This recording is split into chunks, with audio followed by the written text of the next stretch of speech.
Nous sommes en compétition et que le chuchotement est de mise. Catégorie DE206 par formation aux armes. 1800. Selon Trévoux, pour les soldats de l'Empire, le duel est une action téméraire et l'effet d'une vanité extravagante.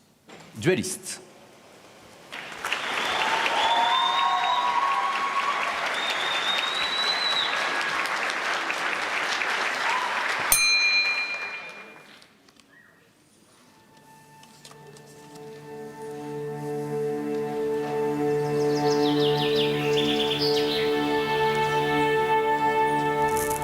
Soldat Guibert, vous avez insulté à l'honneur du 2e régiment de hussards.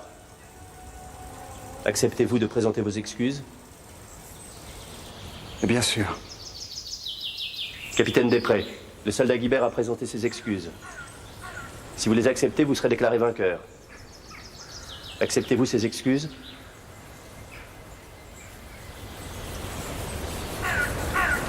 Non. Bien. Messieurs, le combat aura non lieu. En aucun cas, vous ne viserez les parties intimes ni le visage. Vous vous arrêterez au premier sang versé. Messieurs, en garde.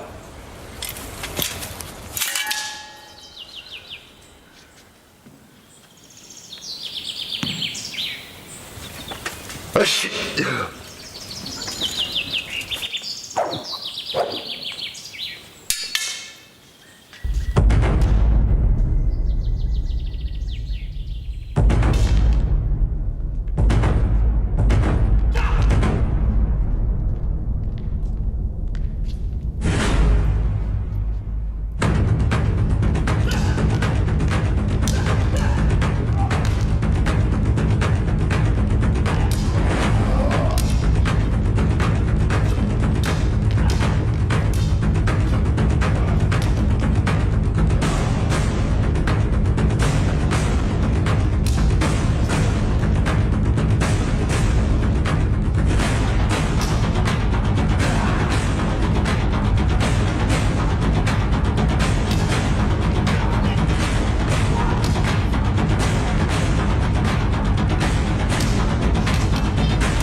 Et bienvenue de nouveau sur nos commentaires au niveau de ce numéro qui a été fait par la formation aux armes qui nous a livré une prestation très originale à base de sabres militaires. Oui. C'est assez rafraîchissant d'avoir cette période.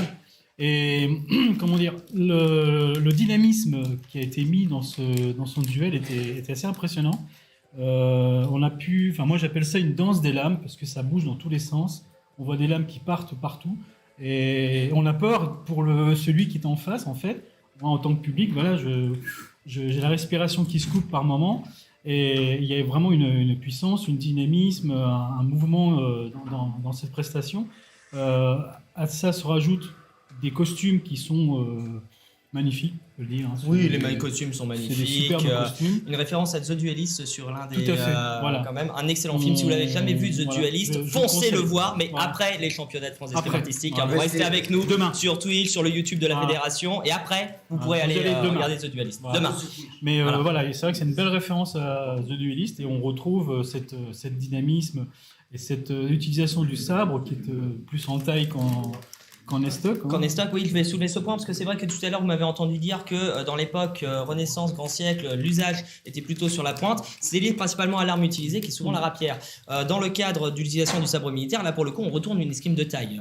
L'école française utilise aussi pas mal la pointe, mais ça reste quand même là une tendance sur la taille et le travail d'entaille, mais principalement de taille. Et ça s'est vu, beau jeu de poignet, un usage à un moment donné assez intéressant de double lame avec cap lame.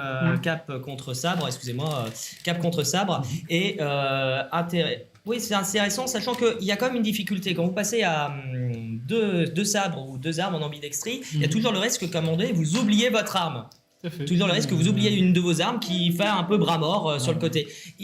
Et là, il y en a eu un petit peu parce que c'est jamais facile, mais ils ont su il y a eu des belles choses, bien gommer ce défaut. Double coup de pointe qui était bien joué. Voilà, peut-être une fois à un moment donné, j'ai vu une attaque qui était un peu loin à la fin justement les deux lames, il y a eu un problème de distance, je crois. C'est peut-être moi qui ai mal vu. Après, il faudrait que je revoie la prestation.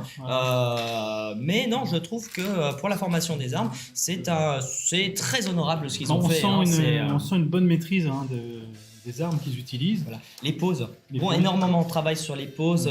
Il y a eu une bonne étude sur les positions des gardes militaires, adaptée à la scène. Je pense que si on regardait dans le détail historique, on pourrait trouver des petits détails. Mais là, franchement, ça donne un cachet. Je vais prendre un peu le côté violet-le-duc de la question. Ça fait typique. Voilà. Ça sonne typique. Et c'est pas mal. À partir du moment où ça sonne typique, déjà, vous êtes un peu plus proche du vrai. Et je trouve que c'était une très bonne utilisation pour la scène. Puis surtout, là, on a passé un bon moment aussi. Ah oui, très bon moment. C'était vraiment agréable de regarder. Je me mets à la place du public, bien sûr, qui regarde ça. Et là, on est vraiment dans l'histoire. On est, même sans qu'il y ait de paroles ou d'explications, on est dans l'histoire tout de suite. Voilà, l'histoire est posée, le duel, la traîtrise de la fin, très bien vu. J'ai perdu, mais c'est pas bien de tirer dans le dos des gens. Voilà, c'est pas bien du tout. Si vous nous écoutez, ça suffit maintenant, monsieur. Faut arrêter. Donc, ça peut vous arriver. N'oubliez pas. Voilà. Donc très bien, mais c'était aussi qui transmet un côté. Ce que j'ai trouvé intéressant, c'est le message que les duels petit à petit se dégradent pour on redevient une bête à un moment donné. C'est possible, si on regarde certains de duels, on est Après, ici. Bon, il y en a qui ont des défaites difficiles. Voilà, ça arrive, il faut être sur ses gardes. Les prochains passés, c'est le Rec Escrime, je crois. Voilà, c'est ça, Rec Escrime. Donc voilà, parce qu'il va me permettre peut-être de terminer, parce que j'ai pas eu tout le temps tout à l'heure de terminer sur cette question de la mise à mort. Donc j'ai vu en commentaire quelqu'un nous disait éviter aussi de passer l'arme de part en part pour que ça soit crédible. En effet, on apprend que normalement, pour montrer qu'un coup de pointe est bien placé, on évite de faire passer la lame de part en part et d'être carrément sur le fort. Je vous rappelle, cette première partie de la lame sur la poignée directement sous l'aisselle. Ça fait pas crédible. Mais je trouve que la plupart des troupes ne sont pas tombées dans ce travers, que ça soit sur l'antique médiévale, sur l'époque antique médiévale. Après, c'est vrai que les 20 premiers centimètres sont suffisants pour tuer. Voilà. Maintenant, certains prennent le choix de faire une première estoc pour enfoncer le début de lame et ils finissent par envoyer la totalité de la lame pour bien marquer le fait qu'il est transpercé de part en part pour la mise à mort. Après, c'est une question de jeu scénique, c'est un choix. Donc les publics aiment bien de temps en temps de voir aussi la lame traverser. On a un public un peu barbare quelquefois. Et donc, si vous venez d'arriver, sachez que vous pouvez nous rejoindre sur Twitch pour être dans les interactions des commentaires, notamment si vous venez sur le YouTube de la Fédération Française d'Escrime. Donc, la Fédération d'Escrime qu'on remercie encore d'organiser ce très bel événement qui, pour l'instant, tient pas mal ses Tient ses attentes, promesses. Tient ses promesses. On a vu de très beaux numéros. C'est quelque chose de... Certains nous ont vraiment bluffé. Et je trouve, donc voilà. On lit tous les voit commentaires aussi- sur Twitch. On vous voit répond aussi si sur vous les avez des commentaires questions. et puis sur les prestations qui sont passées, cette passion que tout le monde partage, que les escrimeurs partagent entre eux. Il y a une passion qui ressort à travers de tous ces duels, et puis à travers des questions qui n'arrêtent pas de défiler, et le standard chauffe. Il y a des gens qui posent la question par rapport à la simulation des blessures.